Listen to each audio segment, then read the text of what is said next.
से भीड़ भाड़ वाले शहर में एक लड़का रहता था, माही। माही लगभग 22-23 साल का था। वो सुबह उठकर पेपर डालता, फिर दिन भर उसे जो भी मजदूरी का काम मिल जाता वो कर लेता, क्योंकि माही ज्यादा पढ़ा लिखा नहीं था। अक्सर अमीर लोगों को अपनी गाड़ी से उतरते देख, काश मेरी भी ऐसी गाड़ी हो, लेकिन मेरी किस्मत में ये सब कहाँ। मैं तो पैदा ही गरीब हुआ हूँ। ऐसा बोलकर वो अपने रोजमर्रा की जिंदगी में उलझ जाया करता था। माही को एक छोटी सी चाय और वड़ा पाव की दुकान में काम मिला। माही बहुत खुश था। उसे रोज के लिए पैसे मिल जाते थे, जिससे उसका घर चलता था। एक दिन इस दुकान पर एक लड़की चाय पीने आई। उसने चाय पी और माही की ओर देखती रही। अगले दिन वो लड़की फिर वहाँ आई और आज भी वो माही की ओर देख रही थी। भाई यहाँ आओ। जी मैडम। तुम उम्र में इतने छोटे हो, तुम यहाँ ऐसे काम क्यों करते हो? मैडम, मैं पढ़ा लिखा नहीं हूँ, मुझे यही काम मिल सकता है। तुम कुछ नया सीखना चाहोगे? मौका मिले तो क्यों नहीं मैडम। ठीक है, ये लो मेरा कार्ड। यहाँ कुछ दूरी पर मेरा कैफे है, कल मुझे वहाँ आकर मिलना। कार्ड देकर वो लड़की वहाँ से चली गई और माही कंफ्यूज था। अगले दिन माही उस लड़की के कैफे में पहुँचा। मैडम, मैं यहाँ क्या काम कर सकता हूँ? सफाई वगैरह?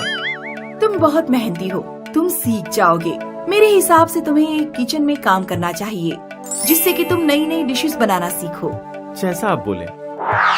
और उसी दिन से माही ने किचन में काम करना शुरू कर दिया। पहले तो वो सिर्फ सफाई कर रहा था, फिर शेफ की सब्जियां काटने में हाथ बटाने लगा।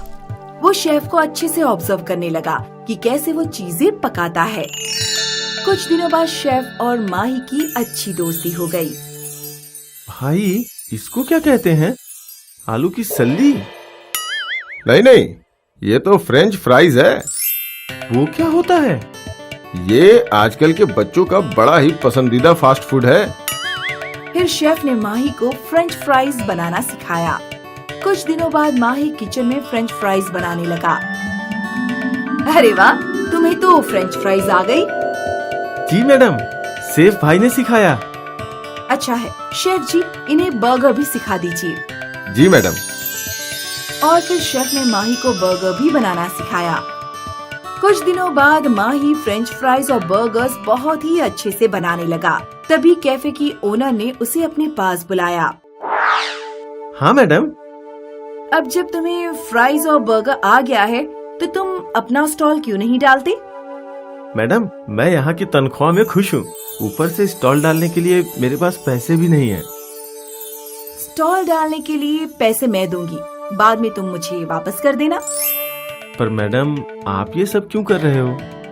क्योंकि मैं भी तुम्हारी तरह थी। मेरे पास भी कोई काम नहीं था। किसी भले इंसान ने मेरी मदद की थी और मुझे बोला था किसी और की मदद करने के लिए। इसलिए मैं चाहती हूँ कि तुम अपना स्टॉल डालो, अपने पैरों पर खड़े हो जाओ और फिर तुम किसी और की मदद कर देना।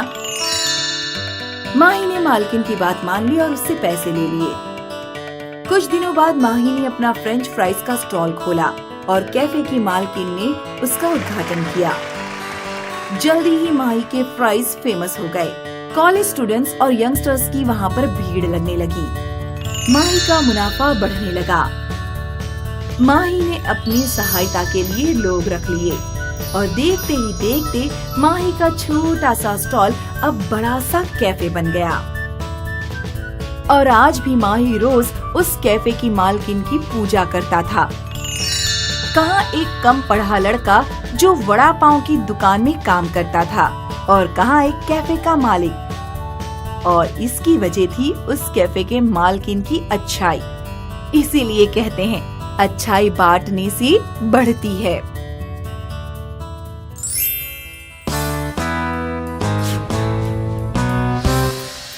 ये कहानी है एक मजदूर की। छगन सेठ लाल चंद जी के खेतों में काम किया करता था। सेठ लाल चंद का खेत गांव में सबसे बड़ा खेत था और वहाँ कई मजदूर काम किया करते थे। दिन के अंत में सेठ लाल चंद अपने मजदूरों को उनका मेहनताना दिया करते थे। वैसे तो सेठ लालचंद बहुत अच्छे थे, लेकिन उन्होंने मजदूर पर निगरानी रखने के लिए कालिया को रखा था। अरे ओ कमला, कब से देख रहा हूँ वहीं बैठी हो। इतना आराम करोगी तो मजदूरी नहीं मिलेगी, समझी? अरे भाई, मेरी तबीयत खराब है। वो सब मैं नहीं जानता, काम पे आई हो तो काम करो। कालिया अक्सर मजदूरों को खरी खोटी सुनाया करता था। एक दिन की बात है, छगन एक हाशिए से फसल काट रहा था कि उसका ध्यान भटका और उससे हाशिया लग गया। कुछ मजदूर उसकी ओर दौड़े।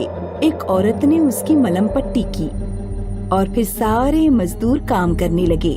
कुछ देर बाद कालिया आया। अरे छगन, क्यों बैठा है तू? भाई, उसके हाथ में चोट लग गई है हाशिए से। काम पे तो ध्यान होता नहीं है और मजदूरी पूरी चाहिए इन लोगों को। अब इनकी मलहम पट्टी का भी खर्च झेलो। एक दिन सेठ को कंगाल बना के छोड़ेंगे ये। कालिया की खरी खोटी सुनकर छगन को गुस्सा आ गया। वो बिना कुछ बोले घर निकल गया। घर पहुंचकर उसने अपनी पत्नी को सारा माजरा बताया। बेचारी चोट देखकर रोने लगी। अरे पगली, तू क्यों रो रही है? कुछ दिनों में ठीक हो जाएगी। ये चोट तो ठीक हो जाएगी, लेकिन उसका क्या, जो कालिया आपको हमेशा बातें सुनाया करता है? उसका क्या, उसकी तो आदत ही है। मैं क्या बोल रही हूँ? क्या आप मजदूरी करना छोड़ नहीं सकते? मजदूरी नहीं करूँगा तो करूँगा क्या? हम मुर्गियाँ खरीद के अंडे बेच सकते हैं। और मुर्गियों के लिए पैसे कहाँ से आएंगे? मेरा क्या, बाप दादा विरासत में कोई खजाना थोड़ी ना छोड़ के गए हैं। माला ने अपने हाथों के दोनों कंगन निकाले और कानों की बालियां भी। गहने सिर्फ शोभा बढ़ाने के लिए नहीं, बल्कि जरूरत के समय काम आने के लिए भी होते हैं। नहीं नहीं, मैं ये नहीं ले सकता। माला की अधिक जिद करने पर छगन ने वो गहने ले लिए। छगन और माला बाजार गए और वहाँ उन्होंने वो गहने एक सोनार के पास गिरवी रख दिए और उन्हें 2000 रुपए मिल गए। फिर माला और छगन एक मुर्गी वाले के पास गए।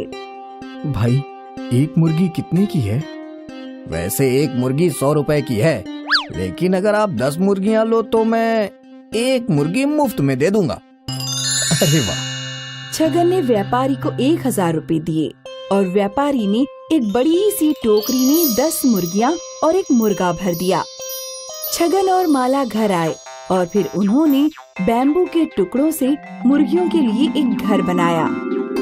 मुर्गियों को अंदर खेलता कूदता देख माला और छगन बहुत खुश थे। अगले दिन माला ने सभी मुर्गियों के अंडे इकट्ठे किए। छगन उन अंडों को एक व्यापारी के पास ले जाता और उसे 10 अंडों के 30 रुपए मिला करते। ये उनका रोज का सिलसिला था। एक महीना बीत गया और आज छगन अपनी महीने की आमदनी गिन रहा था। एक दिन का 30 रुपए, मतलब महीने का 900 रुपए। और आपको मजदूरी मिलती थी 500 रुपए। मैं सोच रहा हूँ कुछ पैसे जोहरी को दे आऊं। नहीं नहीं, जो पैसे ज्यादा हैं उनसे और मुर्गियाँ खरीद लाएंगे, इससे और ज्यादा मुनाफा होगा। छगन ने माला की बात मान ली और वो व्यापारी से 5 मुर्गियाँ खरीद लाया। अब उन्हें रोज 15 अंडे मिला करते थे। ये देख माला बहुत खुश थी। अगले महीने जब छगन वापस हिसाब करने बैठा तो हर दिन का 45 रुपए, मतलब महीने का 1350 रुपए। अरे बाप रे! अब छगन को गणित समझ आ गया। अब अगले 3 महीने तक छगन 10-10 मुर्गियाँ खरीदता रहा। अब कुल मिलाकर छगन के पास 50 मुर्गियाँ थीं। अब से रोज उसे 150 रुपए मिला करते थे। ये देख वो बहुत खुश था। इस बार जब उसने हिसाब किया, पूरे महीने में 4500 रुपए कमाए हैं। देखा, मैं ना कहती थी। हाँ हाँ, चलिए, कब तक मेरे हाथ खाली रहेंगे? दोनों सुनार के पास गए। 2000 रुपए के ब्याज के साथ 2250 रुपए हुए हैं। ये लीजिए। छगन ने पैसे दिए और जेवर वापस ले लिए। वहाँ छगन को एक नथनी दिखी। वो नथनी कितने की है? ज्यादा नहीं, सिर्फ 450 रुपए की। वो भी दे दीजिए। माला ने नई नथनी पहनी और वो बहुत खुश थी। इसके बाद छगन ने अपना अंडों का व्यापार जारी रखा और सिर्फ 1 साल में उसकी आमदनी 30,000 रुपए हो गई। अब उसका खुद का पोल्ट्री फार्म था। फार्म पे काम करने के लिए नौकर चाकर थे और उनकी छोटी सी कुटिया अब एक बड़ा सा बंगला बन गया था। अब छगन और माला अपनी जिंदगी में बहुत खुश थे। सिर्फ 1 साल पहले छगन एक मजदूर था और अब वो एक पोल्ट्री का मालिक। अगर माला जिद ना करती तो अब भी छगन मजदूर ही होता।